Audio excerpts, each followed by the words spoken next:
Hey everyone, I'm Cheryl Butler, and you're listening to the Mighty Mommies Quick and Dirty Tips podcast, which will help make your life as a parent a little bit easier and a lot more fun. Welcome! This is episode number 313, titled How to Help Your Sensory Child Get Organized, where I am so happy to be able to interview my special guest, Carolyn Dalgleish, who is a professional organizer and author of the book, The Sensory Child Gets Organized. Today, Carolyn is here to share wonderful tips for modifying your home environment to support your sensory or disorganized child. Today, I have a special guest, author and professional organizer, Carolyn Dalgleish. Carolyn recently wrote the book, The Sensory Child Gets Organized, and is going to share some great tips with us that will not only apply to sensory children, but to kids that might be more anxious than others, or tend to procrastinate a bit more in general, or just have difficulty getting organized, both at school and at home. Carolyn, welcome. Thanks, Cheryl. It's great to be here. Well, let's get started. We have a lot of great questions, and you're the expert, so we can't wait to hear what you can share with us. Can you please give us a brief overview of how this book came to be?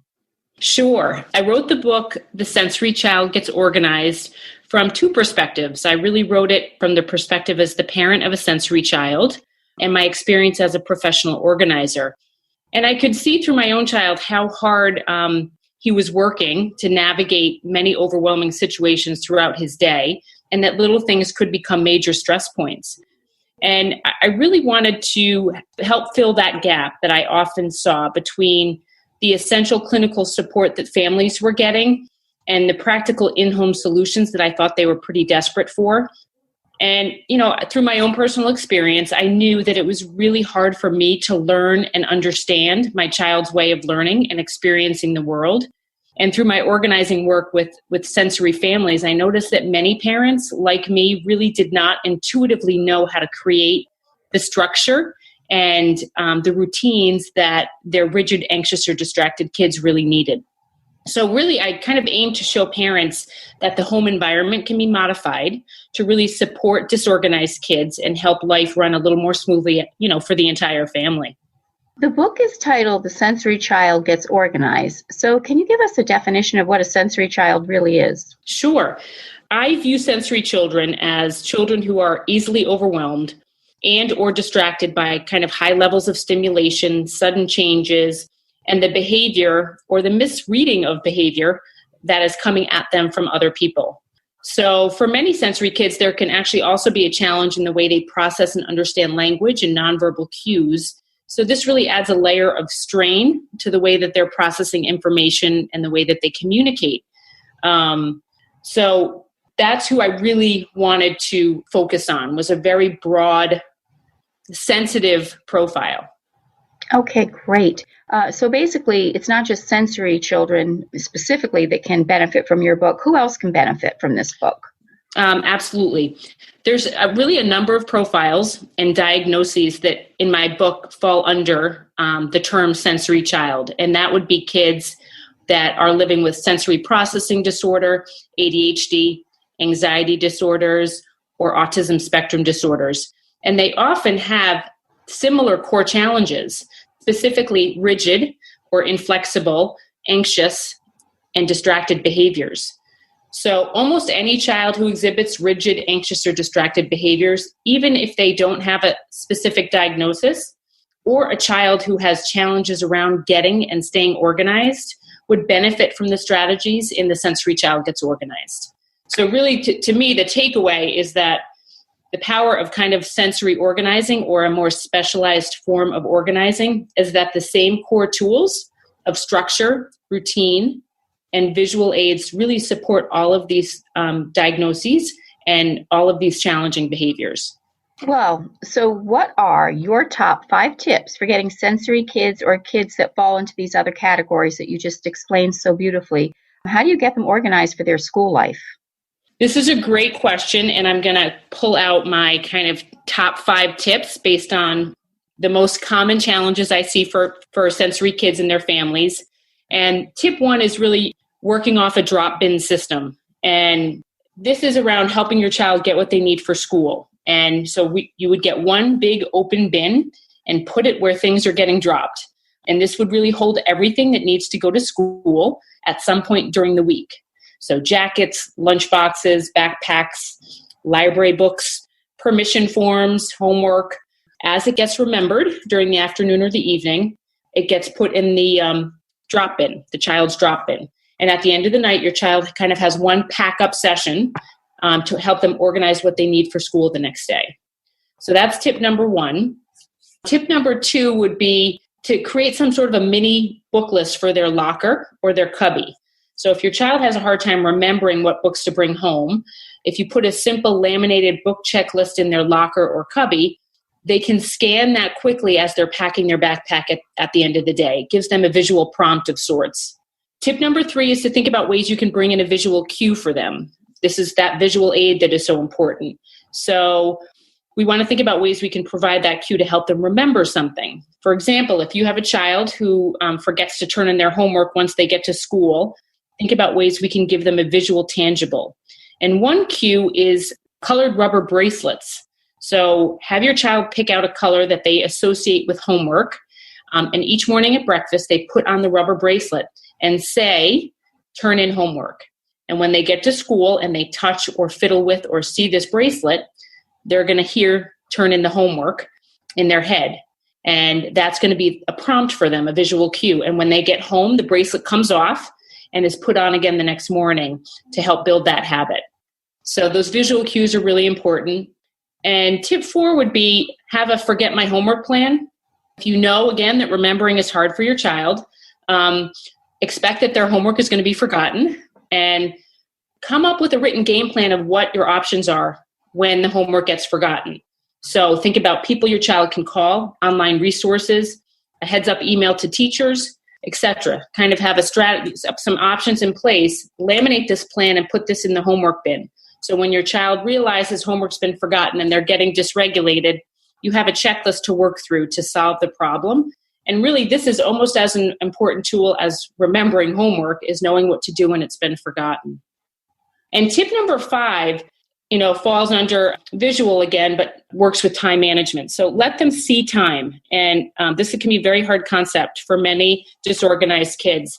But as they get older and planning time gets more complicated, working with a visual kind of tangible planning system around academic life can be very helpful. And there's one great tool, which is the 3M Post-it Weekly Planner. And you can really see time because you're working with colored sticky notes on this calendar to plug in different things you have coming up in your schedule. And you can also actually plan backwards using it. For example, you can put a test date at the end of the week with a sticky note, and then you can fill in blocks of time working backwards where you have some study opportunities. Wow, this is great stuff, Carolyn. Now, what are some of the most effective tools that parents can use to help their kids just basically stay on track so they don't fall through the cracks? This is a great question, and one that I actually get a lot. And one of my key tools for almost any family is to have a central message area. And this would be something that would be in one of the main living areas of the home, the kitchen or family room or even a mud room. And it can be really life-changing. It works so well, again, because it makes time visual and it helps us all stay on track and organized. And it's something that a lot of kids are already familiar with because many teachers have planning stations in their classrooms. So we're just taking that concept and creating a home version of this. And the central message area might hold, on the top, a monthly calendar for longer term planning that maybe is what us parents are working off of, a weekly dry erase calendar to help you work off a smaller chunk of time, to help you plan the week ahead with your child, and then maybe a cork board that holds daily school schedules and after school activity schedules for each child. And then this could also be a place that holds chore cards or social expectation cards or any other things that you might be working on daily to support your child's routine at home. And then along with this, having the central message area, having regular planning sessions. So for example, on Sunday nights, you might sit down with your child or children and write out the plan for the week visually on this weekly whiteboard calendar and talk about what's coming up. And that's that habit of planning is really important. And for younger kids, you could work off a smaller block of time. You could do yesterday, today, and a tomorrow format, but you're still building that same skill. Wonderful. All right. So how about some tips specific to staying on track with homework? This is always a toughie. And, many kids have challenges with this, So I guess really the three main things I would talk about with homework is know the difference between a planner and an actual homework plan, a plan of attack, because there are many kids that know how to fill out a planner, but that doesn't mean they actually know how to create a plan of attack of how to get homework done, how to break it down into smaller pieces. So this is actually where many kids get stuck. And so if you can create an easy visual homework plan that doesn't require a lot of extra writing, that can be really helpful. And the two examples might be a simple visual map where you have 3 work times broken out for a child, and then 3 break times in between the work times. So they have a quick visual map of maybe they're going to do math, then break, then they're going to do English, then take a break. So something like that is a powerful tool. The other thing for kids who need it visual but maybe need a little more flexibility around changing the plan, you might use a magnetic whiteboard with 2 columns of to do and done, and then have a subject magnet for each class. So they have a visual plan of what needs to be done, and they can move it to the finished or completed column when they've completed it. So that's one tip. Another tip for homework is to try to bring in controlled distractions. And, if we know that our kids are prone to finding distractions, let's give them the distractions in a controlled way. So, and certain distractions will actually allow for more focused, effective homework sessions, which seems counterintuitive, but some examples might be a disc seat that you could put on a chair that would allow for some movement, chewing gum, listening to music. Those are all ways that you can bring in some controlled distractions. So think about ways you can do that. And lastly, I would think about location. So sometimes picking the best homework location is really connected to the different levels of cognitive shifts that occur for different profiles. For example, if you have a more rigid, concrete thinker, they might associate homework with something that's done at school. And the shift coming home makes them a lot less effective getting their work done. So that might be a profile that would do better getting homework done at school at the end of the day. You might have a person who's in the middle, someone who might be doing homework in a neutral spot. So not at school, but not at home. So maybe a local library. Or you could have a profile that would do well with a dedicated spot at home. So having a dedicated homework spot at home would allow you to eliminate some of those distractions, but give you a place that's located close enough for you to offer guidance or verbal prompts to help kids stay on task. And as kids get older, you might begin to have 2 homework spots at home. One that's an active homework spot that is that busy work that tends to get done better with some distractions and noise, and then a quiet study spot where they're learning the difference between a more focused study session and a more active work session. So those would be a couple of my homework tips. Oh my God, it actually makes me want to do some homework now, Carolyn.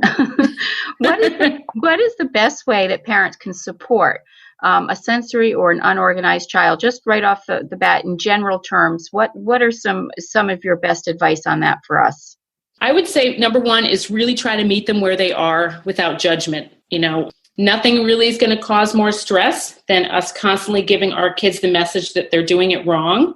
And actually, in fact, it'll make the challenges a little more pronounced. So the fact is that the part of the brain that controls this executive functioning skill or this ability to plan and organize is continuing to develop until kids are 25. So learning is still happening, and these skills can be taught and enhanced. So if we kind of come to the table with the belief that this is all okay and that this is a teaching moment and that we're most importantly on their team, that's really huge in helping them get organized.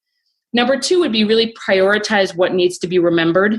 Again, if we know our kids have challenges with this, we need to limit what they need to remember. We need to adjust our own thinking around that. So when we remove some of the less important things from what needs to be remembered list, their remembering brain relaxes. and they can be successful. And so that's it. That's an important thing, is really prioritizing what they need to remember. And then lastly, think about ways you can break down tasks into small steps and give them a visual prompt, a visual checklist. So knowing that many rigid, anxious, and distracted kids are easily overwhelmed and have a hard time planning and organizing, we need to help them with that. And we can do that by breaking that task down into 3 steps and then creating a visual checklist. They will really come to see how much this helps them. This external map helps them, and then they'll begin to do it for themselves. And that's really what we want. Well, this is wonderful. What else would you like to share about how all families, with or without a sensory child, can do to stay on top of their game when it comes to organization? Oh, it's always so hard to find my top choices here, because there's a lot. But I would say really that the top 3 comes down to trusting that small changes are really big changes. And this has to do with that sensitive profile. These are kids that often get overwhelmed by small things. So the flip side of that is small changes can actually make a big impact. So when we kind of work to provide regular structure, routines, and visual aids, and we have opportunities to practice organization regularly, they're going to develop these skills over time. So really trust that. And it's that old, it's a marathon, not a race analogy with this whole process. So it really is true that small changes are really big ones. Secondly, I would say for parents, learn to ask for help. And this gets more important as our kids get older, that sometimes the best thing we can get is an objective point of view. Sometimes we get too connected to the dynamic in our own home. So don't be afraid to bring someone else in to work with your child or to help you. Sometimes getting some space to observe and learn from someone else puts us in the best position to support and advocate for our child's journey. So asking for help, I think, is really important. And the goal here is really self-awareness. I try to people pull back a little bit just from organization. The goal through this process is self-awareness. We want to teach our children how to advocate for themselves. So when our kids develop a balanced self-awareness, kind of knowledge of what is hard for them and what their gifts are, like the rest of us, they can really learn how to support themselves and know when and how to ask for help. And to me, that's true empowerment and what we really want for the long term. Oh, great. Carolyn, thank you so much for this terrific information. Honestly, there's so much here to take in, and you've organized it beautifully for us to put into something we can actually do to help our kids. So thank you for that. And thank you, Cheryl. Oh, you're so welcome. You can pick up a copy of Carolyn's book, The Sensory Child Gets Organized, at Amazon.com, Barnes & Noble, or IndieBound. Those are 3 places that you'll easily find the book. Thank you so much. Thank you, Cheryl. How have you helped organize your child at home and school? Share your thoughts in the comments section at quickanddirtytips.com/mighty-mommy, or you can post your ideas on the Mighty Mommy Facebook page or email me at mommy@quickanddirtytips.com. And I hope you'll sign up for the upcoming Mighty Mommy newsletter, which is going to be chock full of practical advice to make your parenting life easier and more enjoyable. Until next time, thanks for listening, and happy organizing and happy parenting.